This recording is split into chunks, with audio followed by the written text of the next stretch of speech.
Terima kasih Anda masih bersama kami. Ketua Yayasan Lembaga Bantuan Hukum Indonesia atau YLBHI, Asfinawati menilai rancangan Undang-Undang KUHP yang tengah ditunda oleh Presiden Joko Widodo jika diberlakukan akan membuat banyak orang masuk penjara.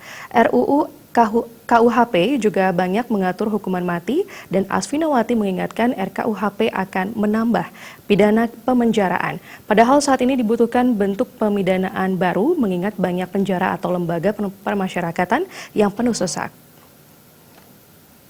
Dalam sebuah polemik Sindo Trijaya di kawasan Menteng, Jakarta Pusat, Ketua Yayasan Lembaga Bantuan Hukum Indonesia atau YLBHI Asfinawati menilai bahwa rancangan Undang-Undang KUHP yang tengah ditunda oleh Presiden Joko Widodo jika diaplikasikan akan membuat banyak orang di penjara dikarenakan dalam RUU KUHP banyak mengatur tentang hukuman mati.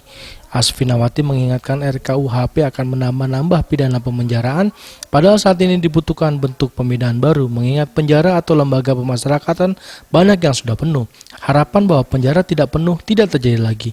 Ia mengakui DPR mengeluhkan ada banyaknya tekanan dari berbagai pihak dalam pembahasan ini. Namun DPR dinilai seharusnya bisa membahas secara bebas dari kepentingan kelompok tertentu dan membahasnya secara terbuka. Memang gubernur mitra DPR, kita jangan juga memperbodohin rakyat. Kemudian soal hukuman mati, kalau negara atau aparat sedih melihat korban narkoba, kenapa sebagian besar korban narkoba dihukum dan dipenjara? Datanya ada, kenapa bukan para produsennya yang dipenjara? Kenapa korbannya justru yang dipenjara? Dan lagi, Presiden Joko Widodo baru saja memerintahkan untuk menunda pembahasan revisi KUHP pada Jumat 20 September 2019.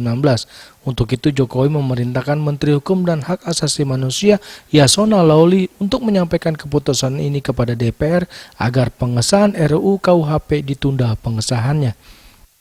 Dari Jakarta, Ketut Sumadiase melapor.